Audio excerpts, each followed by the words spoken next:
존경하고 사랑하는 우리 구독자 여러분, 반갑습니다. 천만전자입니다. 여러분의 멘탈 전도사. 이번 시간에 여러분들 흥미로운 이야기를 한번 해볼게요. 뭐 기분이 좋든 나쁘든 간에 뭐 만약을 위해서 하는 겁니다. 만약을. 어떤 분이 어제 그랬죠. 뭐 삼만전자 얘기도 꺼내고 하는데, 그런 현실성 없는 이야기 하지 말고, 예를 들어서 무슨 악조건이 나와가지고 뭐 금리에 뭐 인플레이션에 여러 가지 뭐 중국 관련된 이런 이슈들이 터졌다. 그럼 예를 들어 삼성전자 주가가 만약에 7만원이 깨지는 경우가 발생할 수 있을 겁니다. 뭐 거의 그럴 일은 없겠지만은, 만약에 7만원이 깨지면은 여러분들은 어떻게 하겠습니까? 뭐 속된 말로 이런 말까지 하죠. 뭐 집도 팔고 풀베팅 해가지고 거기다 뭐 몰빵 하겠습니다. 이런 분들이 상당히 많을 겁니다. 생각외로 많을 거예요. 왜냐, 그 삼성전자에 관련된 그런 여러분들 알잖아요. 그 펀더멘털 자체 회사가 좋아요. 회사가 펀드 좋지 않습니까? 근본이 좋아, 근본이 좋은 회사인데, 더 이상 뭐 나쁠 게 없어요. 나쁠 게 없는 회사인데, 여기에다 뭐 투자 안 할 이유가 없지 않습니까? 예전에 그렇게 한번 경험도 겪어봤어요. 학습 효과도 있고.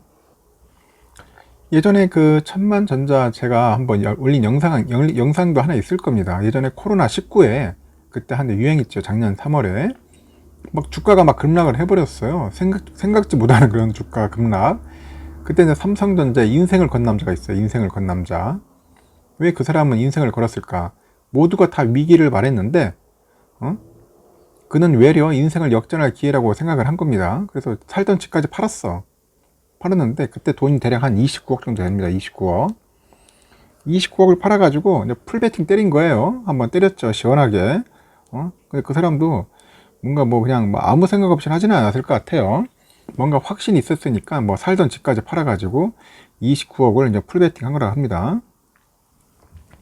그리고 삼성전자가 연일 이제 신고가 랠리를 펼치는 지금의, 그때도 이제 올렸죠. 계속 올라갔죠.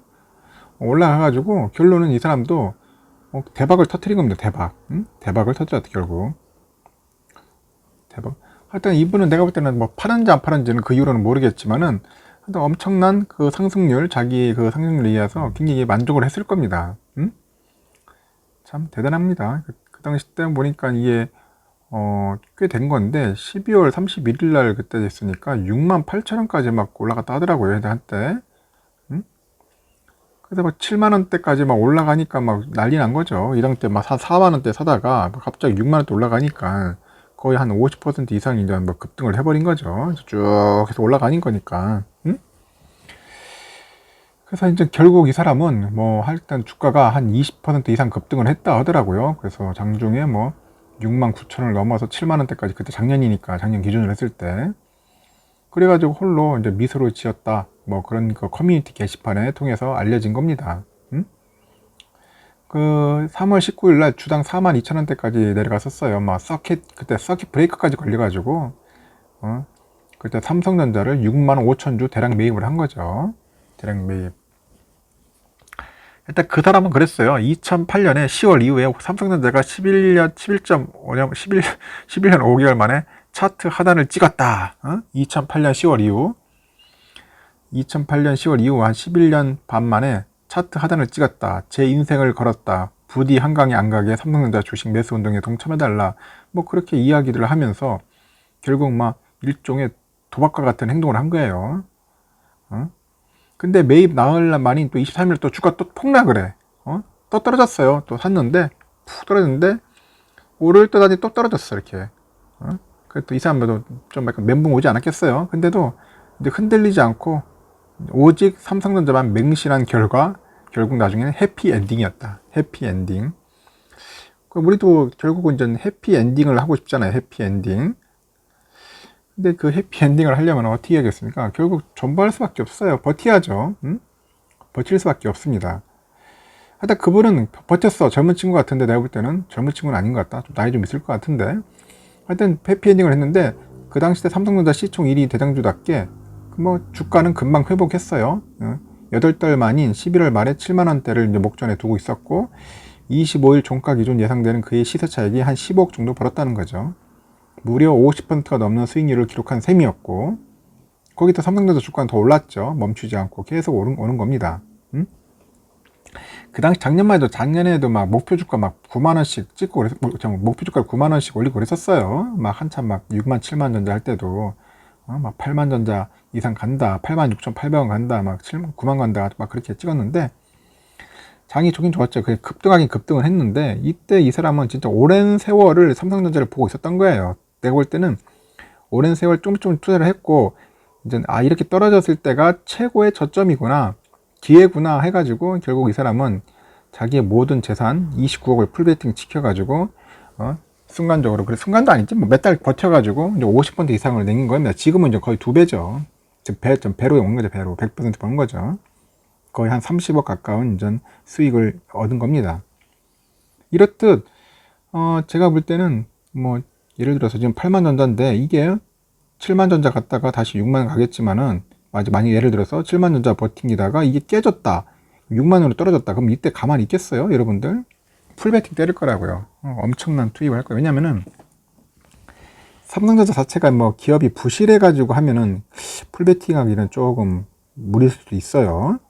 하지만은 뭐 정세 여건상 뭐 예를 들어서 뭐 금리가 뭐 폭등한다거나 예를 들어 가지고 뭐 인플레이션 때문에 아니면 중국 관련된 뭐 중국발 경제 위기, 뭐 세계 하여튼 여러 가지 위기가 나올 수도 있어요. 그런 게 여러 가지 복합적으로 꼬여 가지고 또 갑작스럽게 또 폭락할 수도 있고, 아니면 또 코로나 뭐 관련된 제2의 또 뭐 바이러스가 또 출현해 가지고 또 그럴 수도 있는 거고, 여러 가지 변수는 많아요. 앞을 예측할 수 없습니다. 미래를 어떻게 예측할 수 있겠습니까? 여러분들 뭐 금융위기나 뭐 유럽발 위기나 지금 코로나 바이러스나 이런 거 뭐 예측은 했겠습니까? 다들 아무도 예측 못했지 않습니까? 그러다 보니까 주가가 이렇게 급락했는데, 또 그런 위기가 한번 또 온다면은 가만히 있지를 않을 거라는 거예요. 다들 어떻게 보면 한번 학습 효과 했기 때문에 다들 무조건 풀베팅 들어갈 거라는 거죠. 그래서 너무 여러분들 걱정하지 마시고요. 이렇게 또 기회가 오면 여러분들은 기회를 잽싸게 잡아야 한다는 거죠. 기회는 자주 오지는 않겠지만은 만약에 또 근데 진짜 만약에 한번 이렇게 온다 이럴 때는 여러분들 과감하게 할 거라고 저는 믿습니다. 저 또한 그럴 것 같아요. 저 또한 가만히 있지는 않을 것 같아요. 근데 그런 일이 거의 없을 것 같아요. 근데 그렇죠. 한번 겪어봤기 때문에 거의 오지 않을 것 같습니다. 현실적으로는 그래요. 뭐 10,000원 이상 떨어지면은 그건 엄청난, 내가 볼 때는 기회라고 생각하는데 그 정도까지는 올 것 같고, 기껏 해봐야 뭐 또 7만 전자 다시 들어가면 뭐 7만 전자 79,000원대에서 막 8, 9,000원대 또 놀다가 다시 또 올라가겠죠. 그 정도까지는 했는데 그 정도도 아직까지도 매수의 기간입니다. 그러면서 이제 계속 횡보하면서 이제 뭐 8만 전자의 모습을 보여주다가 슬금 하다가 또 상승을 할 것 같은데, 지금은 어느 정도 저 정도 이제 거의 끝나갈 무렵이라고 생각을 해요. 다들 그렇죠. 뭐 호재는 겁나게 나오는데 왜 주가 안 오르냐, 뭐 그런 관련된 뭐 유튜버들이 막 올린 영상들도 많을 겁니다. 결론은 뭐 지금 상황 자체가 여러 가지 변수상도 있고 외국인들이 섣불리 들어오기가 좀 애매모호한 상황이 있을 겁니다. 삼성전자가 나빠서가 그런 게 아니라 지금 뭐 신흥국 시장에 들어오기가 조금 부담스러운 그런 것도 있을 거예요. 외국 자본이 이제 어느 정도 상황을 보면서 클리어 되면은 이제 곧바로 들어오는 게 1순위가 삼성전자라는 거죠. 1순위가 삼성전자. 그래서 지금 너무 여러분들 속상해 할 필요도 없고 너무 조급해 할 필요도 없어요. 다 때를 기다리는 겁니다. 여러분들 낚시하면은 낚싯대 딱 갖다 놓고 때를 기다리듯이 고기가 물듯이 이렇게 여러분들도 기다리는 겁니다. 계속 사면서 어느 순간 이제 외국인들이 사러 들어올 겁니다. 그때 딱 물고 쫙 올라갈 때 여러분들 그때 잽싸게 또 이제 말을 대로 배 이상, 그래서 제가 최소한 10만 전자 갈 때까지는 버티다가 그때 매도해도 괜찮아요. 그때 해서 수익을 남기시고 하는 겁니다. 외국인들이 물어줘야죠. 물어주는데 안 물어줄 수가 없어요. 물어줄 수밖에 없습니다. 결국은 걔들도 사야 돼 지금. 앞으로 이제 뭐 배당도 챙겨야 하고 여러 가지 할 게 많고, 그럼 삼성전자 위에 뭘 하겠어요? 걔들이 특별히 살만한 게 없어요. 가장 현금화 쉬운 황금성 좋은 주식을 사야지 뭘 사겠어요? 괜히 뭐 잡주 사겠습니까? 외국인들이 뭐 다른 기업 잘 몰라요. 외국의 애널들이 무슨 똑똑한 놈들도 아니고 지들 딱 봐가지고 차트 펴놓고 이제 가장 좋은 종목 1, 2, 3, 4, 5 등 뭐 거의 10대 종목 안에서 사겠지만은 삼성전자를 가장 유력시 상대하는 거예요. 왜냐면 돈 잘 벌고 현금 잘 이렇게 뭔가 만들어내는 회사잖아요. 가장 미래지향적이면서도 가장 우수한 기업.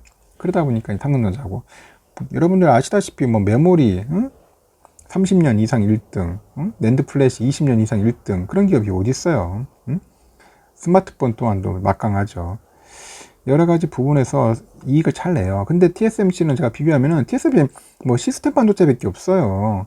응? 또 시스템 반도체가 영원하리라는 법도 없을 겁니다. 뭐 그다 삼성도 뭐 영원이라는 법이 없다 그렇게 말할 수 있지만은 삼성은 다방면에서 그래도 수익 창출을 하지만은 여러 군데서 뭐 시스템 반도체밖에 없잖아요. 그래서 거기도 뭐 대만도 리스크가 있어요. 뭐 중국 리스크가 있고 하니까 어느 특정 기업을 비교했을 때 뭐 좋고 나쁘고 따질 건 없겠지만은 그래도 삼성이 더 낫다고 저는 생각을 합니다. 삼성이 더 좋다, 매력이 있다. 그래서 저평가 받았어요. 지금 저평가라. 지금 삼성이 저평가인데 이거를 잘 몰라. 우리나라 사람들은. 외국 사람들은 보면 알 거예요. 딱 봤을 때, 아, 이거 삼성전자는 진짜 좋은 기업인데 저평가 받고 있다는 걸 알고. 그러니까 외국인들이 굉장히 많아요. 소유 많죠. 외국인들이 지금 뭐 삼성전자 보통 주만 해도 몇 프로 갖고 있어요, 지금. 한 50% 넘게 갖고 있잖아요. 우선주는 한 78% 갖고 있나? 예전에는 거의 90% 넘게 갖고 있었어요, 우선주를. 거의. 외국인들이 다 갖고 있다고. 갖고 있다 다 자기들이 거의 다 배당 다 가져왔잖아요, 배당으로. 이제는 이제 우리 개미들이 좀 깨어 있어가지고 이제 많이 샀는데, 앞으로 더 살 수도 있을 것 같아요. 우리 개미들이 다 사는데, 이제 단타 개미들보다는 장기 투자하는 개미들이 좀 많아가지고, 수량도 많이 확보했으면 좋겠습니다. 일단은 이런 상황이 발생하지는 않길 바랄 뿐이에요. 뭐 7만전자가 깨진다는 상황 바라지 않겠지만은 만약에 깨지면은 가만하지 않겠다. 예전에 29억 몰빵한 남자처럼 뭐 집도 팔고 풀베팅 하는 것은 당연하지 않겠느냐? 아마 그런 얘기를 하는 겁니다. 근데 여러분들 이런 일이 오질 않길 바라면서 우리 삼성전자 꾸준하게 투자합시다. 하다 여러분들 힘내시고 저녁도 맛있게 드시고요. 편안한 시간 보내시길 바라겠습니다. 항상 천만전자는 여러분들 옆에서 늘 멘토라기보다는 뭐 멘탈 전도사로서의 역할을 충실히 하겠습니다. 여러분들 편히 쉬십시오.